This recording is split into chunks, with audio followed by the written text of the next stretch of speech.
Hi, hello, great morning to all of you. Frances, thank you for the introduction. And to all the beautiful women of the GDG community, thank you very much for this invitation. Let me just take out this one bit of, all right. Okay, so there. I hope you can all see my deck. It's my privilege to be part of the Women Tech Makers event as the keynote speaker. Of course, I will be the one to set the tone and to inspire our watchers out there, our viewers, not only here in the community of GTG, but also those who are watching us on Facebook and YouTube. To all of you, a pleasant morning. So, my goal today is to really inspire everyone to continue on watching until the end of this event, because today I am joined by amazing young women who are doing their best to help create and design a future that the young generation and us also in the older generation would like to see. So, what is designing a digital future all about? Maybe many of you will think it's all about technology, it's all about high tech stuff. It's not that. Now, let me explain to you my vision of a digital future. How do I envision a digital future, or a future that will be part of the deck that I'll be sharing with you in this event? But then again, before we actually, come to envision what we want for the future, first let us determine where we are today. And I have this video to show everyone. The original Industrial Revolution was driven by the discovery that you could use steam engines to do all kinds of interesting things. That was followed by additional revolutions for electricity and computers and communications technology. We're now in the early stages of the fourth industrial revolution, which is bringing together digital, physical, and biological systems.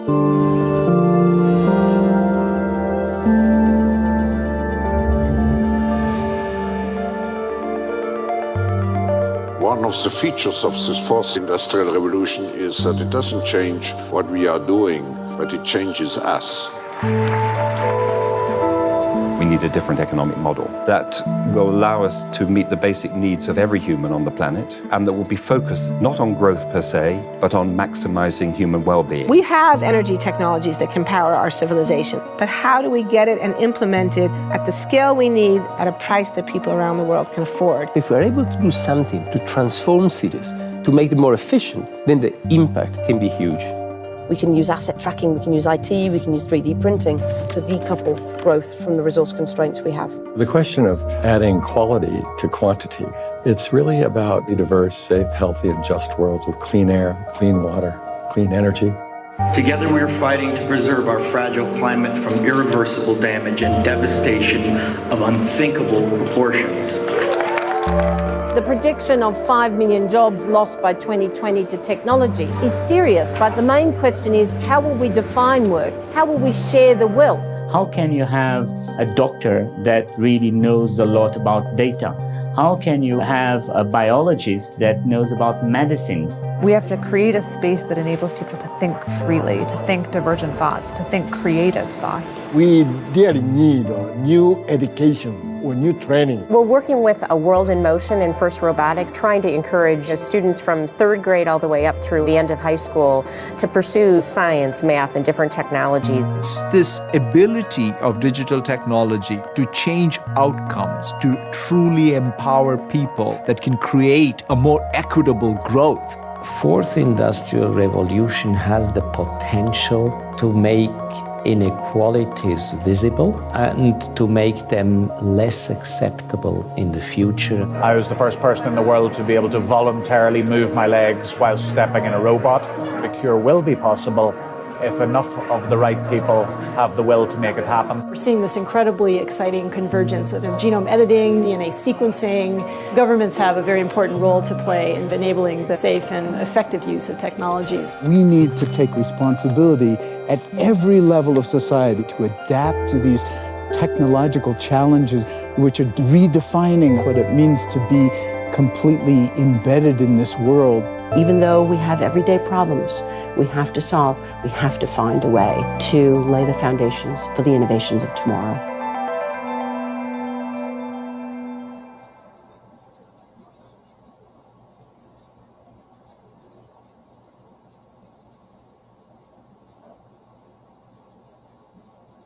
All right, so thank you very much for that video. Now we are in the fourth industrial revolution.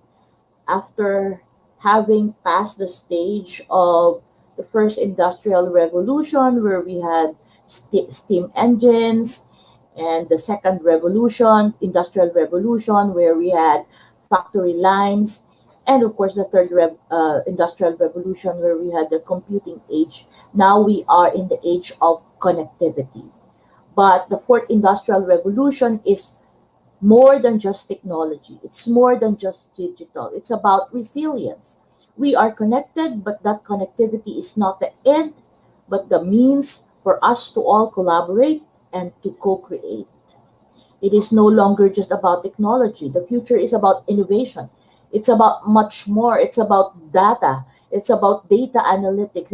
It's about the impact of having a huge amount of data to base our decisions from and to create the future that we want to through the systems that we design.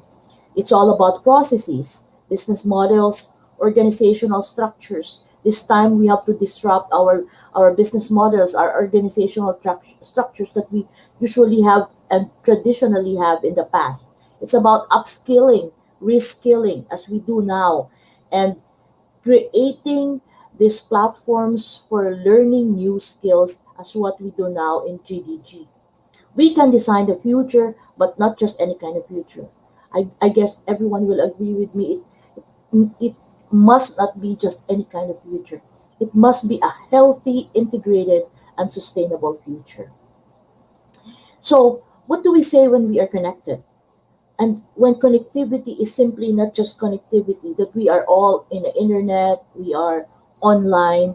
This data from We Are Social will show us that of 7.83 billion people in the world today, 5.22 billion are actually online and unique mobile phone users. 4.66 billion are internet users, and 4.20 billion are active social media users. This amount of time is staggering. It's amazing to see that we are actually connected. But the question is, how do we use this connectivity to create this productivity, to generate jobs, to generate opportunities for our young people? And that's what we are tasked to do as innovators, as leaders in our own field. You, especially those who belong to the Generation Y and Generation Z, because the future is in your hands. How would you use this power of connectivity to create a difference in your own spheres of influence? Imagine that of the time that we spend in the internet, the average from among major countries is 6.54 or 6 hours and 54 seconds. That's the daily time spent using the internet by people aged 16 to 64. And in this graph, you'd be amazed to see that the Philippines holds the number one spot. Filipinos on the average spends 10 hours and 56 seconds in the internet, connected in the internet by different devices, whether we are watching movies or playing games or simply making calls through internet platforms. On the average, 6.10.56 hours are spent by Filipinos in the internet. And how much time do we spend on social media? The average hour spent by the world in social media is around 2 hours and 25 seconds. But again, the Philippines holds the title of having the most number of time spent on social media, and that's 4 hours and 15 seconds. You just imagine that power, that huge amount of time we put into being connected with the world, to if we translate that into productivity, into collaboration, into integration of systems and creativity. So what are the impact of this digital transformation that we are faced with?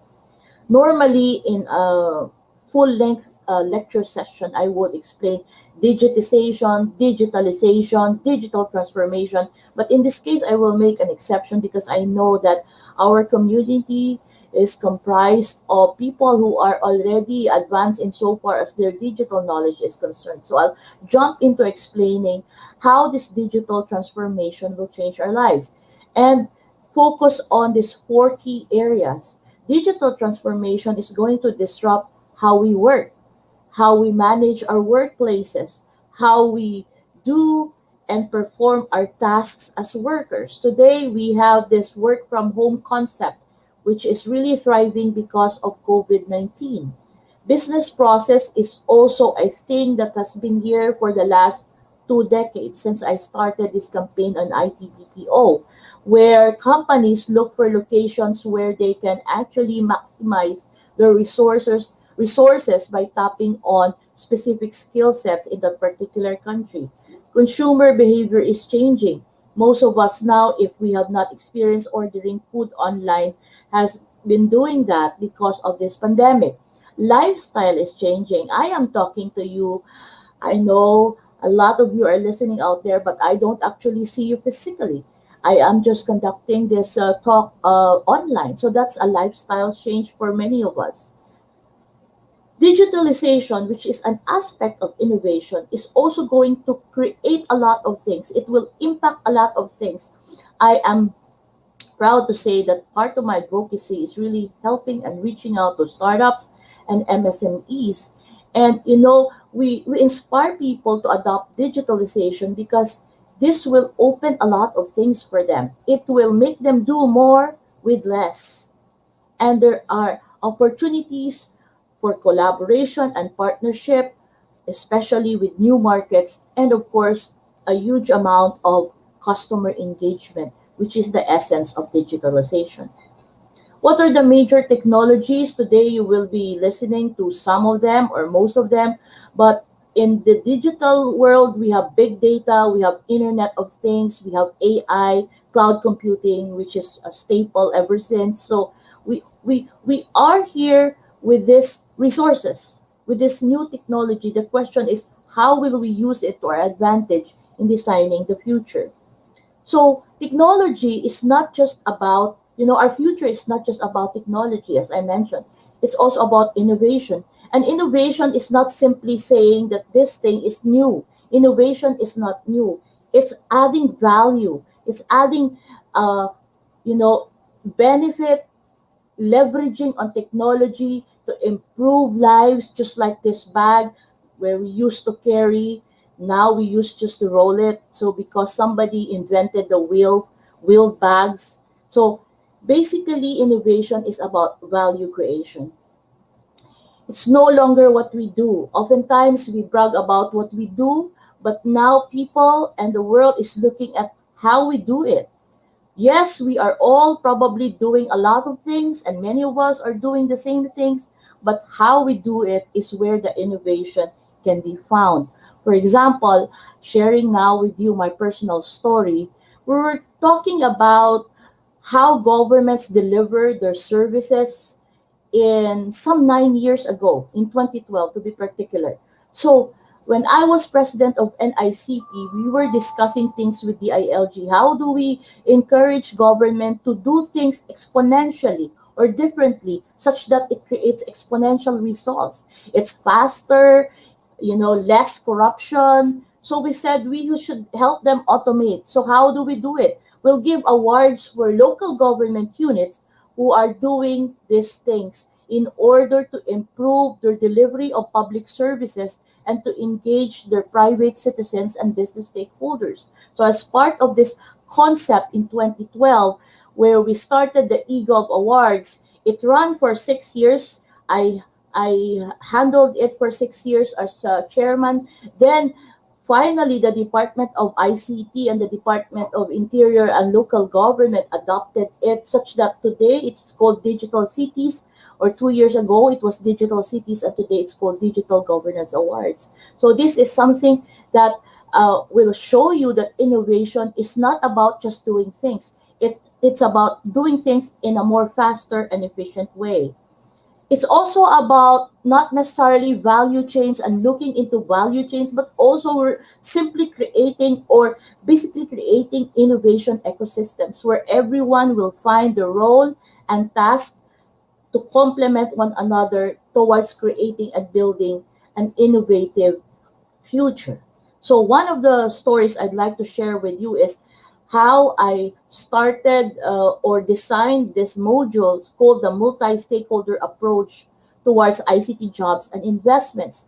The goal of this module through the National ICT Confederation of the Philippines is to bring jobs, not which are all simply at the time, some 10 years ago, going to the Metro Manila area or NCR. So finally, we said, why don't we push in the countryside to create opportunities and jobs as well for us? And so we created this multi-stakeholders collaboration because we know that it takes a whole village to attract jobs and generate investments. So the model is to bring together government support, human resource and talent development, real estate and infrastructure, where we push real estate owners to create IT parks and IT buildings, and of course, looking at business environment and costs. And these are all the key factors for a successful IT BPO country location. So now I'm happy to report to you that of the 1.3 million IT BPO jobs in the Philippines, almost half of that are now located in the different cities and provinces: Cebu, Bacolod, Iloilo, Cagayan. The jobs are already in the countryside because we opted not necessarily simply to market our locations, but to create innovative ecosystems such that these jobs and opportunities will actually, on their own, deliberately go and locate in the countryside. So what are the threats? The threats include rapid pace of Industry 4.0. As we speak today, we probably are already in the 4.5 stage. Sadly, there's a slow rollout of infrastructure. Internet is still a challenge. Connectivity is still a challenge. Our cost for connectivity is higher compared to our neighboring Asian countries. So now I think the government is doing a lot of things in that area. We also have vulnerability in the age of information. I think in your community in GDG, you've been also exposed to trainings about cybersecurity, about data privacy. If we are as vigilant as we are in the traditional world, we also need to be vigilant in the internet, in the virtual world. And of course, the problem that's really looking at us in the eyes is the lack of new skills. As an advocate for IT jobs, I am happy to share that in 2019, I was invited by Senator Sani Angara to join his digital transformation team. And I am happy to say that I have helped craft around 6 bills about digital transformation, creation of science and technology parks, creating platforms for quality apprenticeship. But best policy probably I've worked on is the digital workforce bill that is now currently pending in the Senate. So the goal is really to take a look at what skills do we need in order to move forward to the future. And finally, one of the threats that we need to address is the lack of innovation mindset and platforms. That is why we are doing this activity, because we need to change mindsets. We don't just need to change technologies, we need to change mindset. So, what will be, or how will the jobs for the future or of the future look like? Let's take a look at this. COVID-19 is one of the biggest crises of our time. It has impacted every single one of us, shaken our social systems, and disrupted every sector of our economies. The automation of work, combined with the global recession, led workers to lose their jobs at an accelerated pace compared to previous years. And this trend is expected to continue. The ongoing shift in the division of labor between humans, machines, and algorithms might displace 85 million jobs worldwide in the next 5 years, while 97 million new roles, ones that are more adapted to this new task distribution, may emerge. By 2025, companies expect to displace roughly 6% of their total workforce. 1 in 2 workers will need reskilling, and those remaining in their current roles will need to update 40% of their skill set to adapt to the changing labor market. There is a way to collectively benefit from these challenging times. Decades of research have shown that the most valuable asset of any economy or company is its human capital. Around the globe, companies are already experiencing a shortage in relevant skills for future roles and are investing in reskilling and upskilling their workforce. By 2025, organizations say they will train over 70% of their employees to ensure they can smoothly transition into the jobs of tomorrow.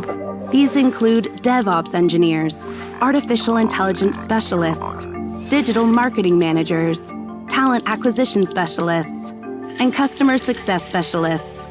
It will take on average between 2 weeks and 5 months for workers to pick up new skills, allowing them to move into these new roles. But data shows they won't need to have the perfect skill set to start transitioning. While 2/3 of employers expect to get a return on investment in employees' reskilling programs within just 1 year, governments will also need to step in to update and fund education and training systems and to ensure displaced workers have adequate safety nets. With purposeful leadership and collaboration, we can turn this global crisis into a unique opportunity to transition into a future of jobs that is inclusive, fair, and sustainable.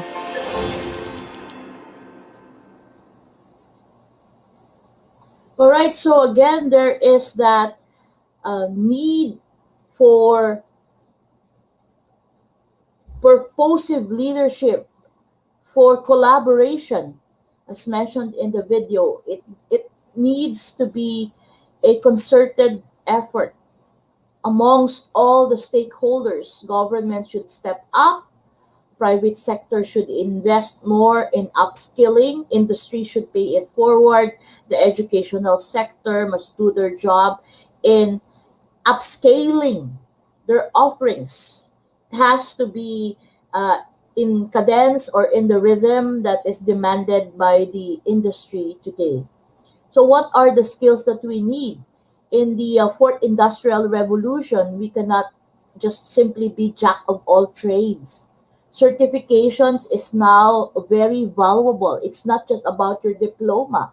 As mentioned in the video earlier, you don't need to have all the skills required in the fourth industrial revolution or in your particular work. You just need to have the entry level skills and the interest to learn and upskill as you move towards or as you go towards your professional journey.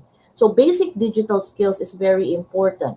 That's why we're creating, by way of legislation, a citizens digital framework where everyone can actually determine which level of digital skills does he or she possess, whether basic digital skills like web search skills, online communication, using mobile platforms, even a delivery or logistics driver would need basic digital skills in order to manage the mobile platform to successfully deliver food right at our doorstep.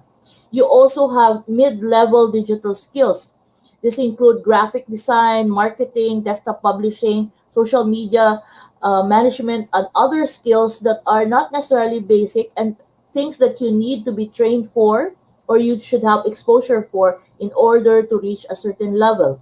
Then you have, of course, advanced digital skills, which now are involved in creating, managing, and testing and analyzing ICTs. So many of you here are part of the GDD community, who are part of the GDD community, may be exposed to coding, software and app development, network management, cybersecurity, and of course, blockchain technology. The fourth industrial revolution created a new language for all of us, where we need more skilled people to work on.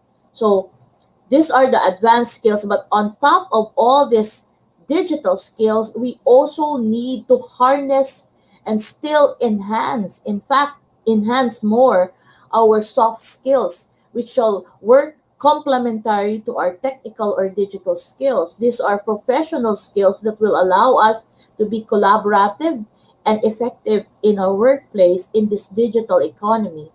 Leadership is an important skill, and I believe that everyone in this session today watching us are leaders in their own spheres of influence. If you are a leader, you need to be able to communicate either verbally, creatively, the direction that you wish for your constituency or followership to take. Teamwork is important. The hierarchical barriers in the past are no longer applicable today. A CEO usually also works with a CFO or especially a CTO. A CTO is currently already a chief level or a C level position. And when I say CTO, I mean Chief Technical Officer. So collaboration and teamwork, the blurring of hierarchical positions, those are the characteristics of the new ecosystem or world that we are moving in today. So, we can design the future. This is the third part of my talk. We can design the future. But I guess everyone will agree with me that it cannot be any kind of future. Otherwise, we were all, heading for destruction. That future must be sustainable. So I am also, by way of a story, I am also now thankful that this pandemic gave me the opportunity to nourish more my right brain, because I have been using my left brain a lot as a lawyer, as a teacher. I rely more on logic, on numbers, on facts, on laws, on jurisprudence. But because of the pandemic, we took a step backwards, and realized that we need to survive this crisis in a more creative way. So we made use of our right brain, our color, our stories, our creativity. And that's why I'd like to share with you very briefly this movement, this social technology that I have been promoting for about 2 years now, which unconsciously I have been adopting in my journey as a leader. Design thinking is a human-centered approach, and I'm very glad that some of the speakers will actually specifically touch on design thinking as an innovation tool that makes us more empathic, more open to understanding what our customers and consumers need, rather than just focusing on what we want to offer to them. So these needs of our stakeholders, of our people, of our followers, of our constituents are integrated into the design of our technologies, even the design of our business processes. And of course, this design thinking approach can also be used in actually designing the future that we want for ourselves in the spheres of influence where we are moving. So, what are the senses? What are the abilities that we need in order to apply design thinking in designing the world that we want? According to Dan Pink, in his book A Whole New Mind, there are 6 abilities that matter most. First is design. As mentioned earlier, the ability to draw insights and feedback and real life points and the suggestions from our stakeholders to build solutions. Then we have story. Storytelling is a very potent means of communication today, where you draw your stakeholders to your own story and allow them to also share their stories to create solutions. That's why my presentation today is also in the form of storytelling. Sympathy is important, the ability to collaborate with others and to know what task or what responsibility should you perform in consonance with the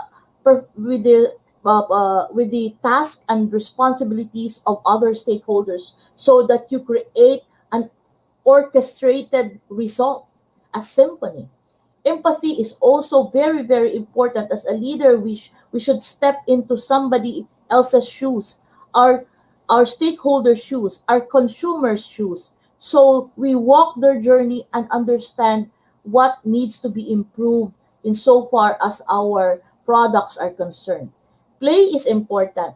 We need to have a sense of humor. We cannot be, very serious all the time.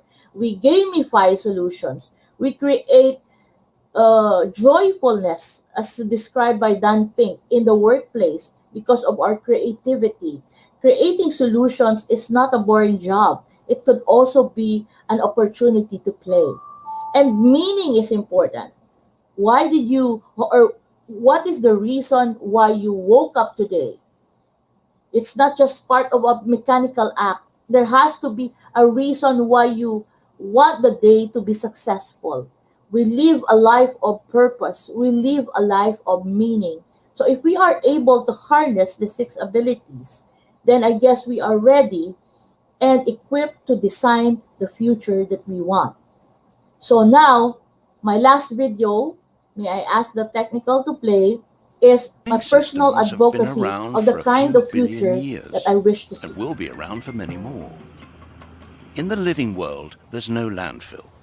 Instead, materials flow. One species' waste is another's food, energy is provided by the sun, things grow, then die, and nutrients return to the soil safely. And it works. Yet as humans, we've adopted a linear approach. We take, we make, and we dispose. A new phone comes out, so we ditch the old one. Our washing machine packs up, so we buy another. Each time we do this, we're eating into a finite supply of resources and often producing toxic waste. It simply can't work long term. So what can? If we accept that the living world's cyclical model works, can we change our way of thinking so that we too operate a circular economy? Let's start with the biological cycle. How can our waste build capital rather than reduce it? By rethinking and redesigning products and components, and the packaging they come in, we can create safe and compostable materials that help grow more stuff. As they say in the movies, no resources have been lost in the making of this material.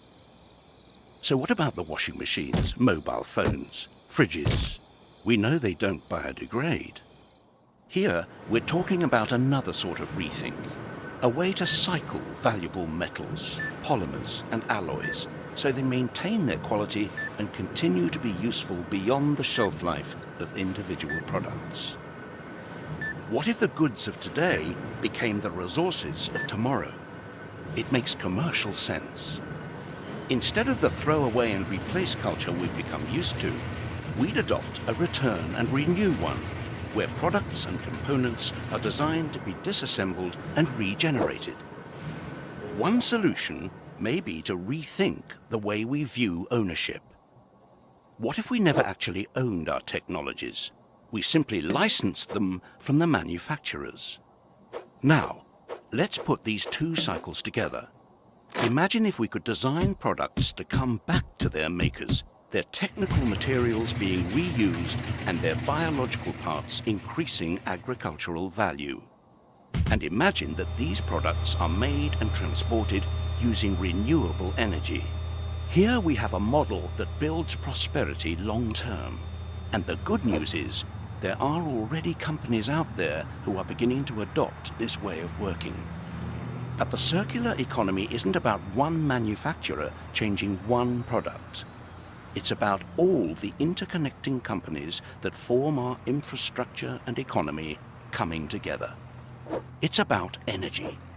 It's about rethinking the operating system itself. We have a fantastic opportunity to open new perspectives and new horizons. Instead of remaining trapped in the frustrations of the present, with creativity and innovation, we really can rethink and redesign our future. All right, so we can rethink and redesign our future with creativity and innovation.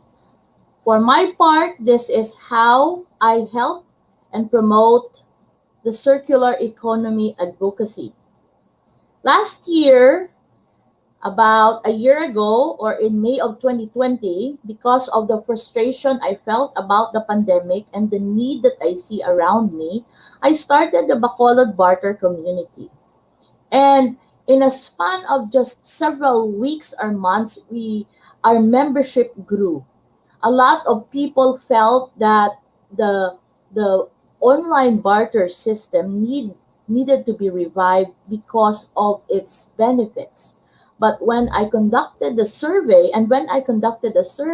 sometime in the middle of the progression of the online barter communities in the Philippines, a big number of respondents say that bartering allowed them to reuse, recycle, and upcycle whatever things that they considered as waste before, so that it becomes valuable to other people, so that we remove these items from our waste bins, and we prevent them from becoming waste into still being useful. So after a few weeks, I'm happy to share with you that about 170 other cities also reached out and said they are creating their own online barter communities. They wanted to also replicate the rules and mechanics that we follow. There are also online barter communities which did not necessarily reach out to me, but I know they're all out there, not only in the Philippines, but also outside of the Philippines, managed and administered by Filipinos who are out to help their kababayans in the different parts of the world.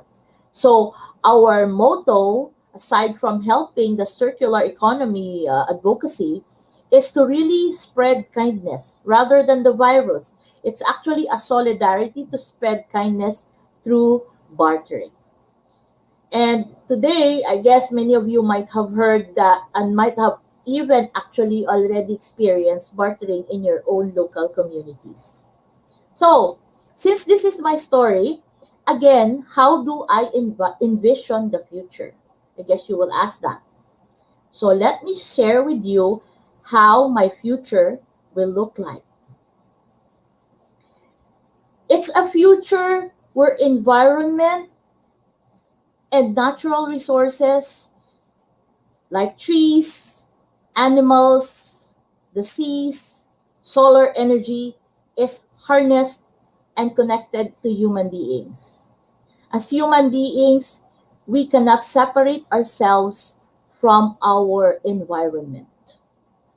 Even if for many years and decades now, we have been consumers that destroy our ecosystem, we need to rethink the kind of progress that we want in the future. So this is the vision. This is my vision of the future. This is my day vision of the future. And here is my night vision of the future. Okay. So last night, I didn't have a single slide to present.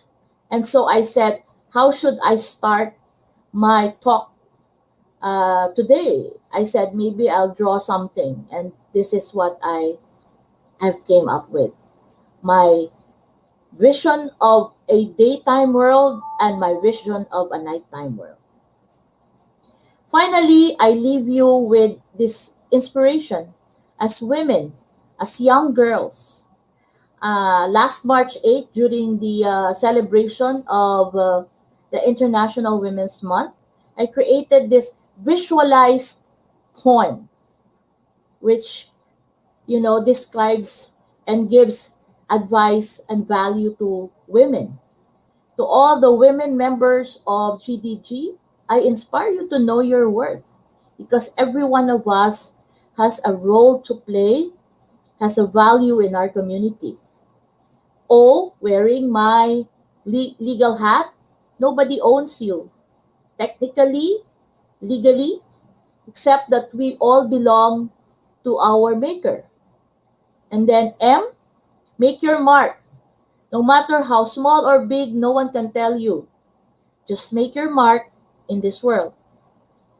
A, dare to achieve. Always remember, you can achieve whatever you think with the help of everyone around you. And N, finally, my best advice is embrace your nature. Let's not be, inferior about the fact that we are women. We are women. And we have characteristics that are not found in men that we need to embrace because it gives us more strength. Acceptance will give us more strength, knowing what we can do, knowing what we are capable of. Finally, if we are to be leaders of the future, to design a future that we envision, we need to realize that we cannot remain as transactional leaders. Leaders who only create things because they're asked to do it, or there is no significance or value behind doing it. Let us all strive to become transformational leaders.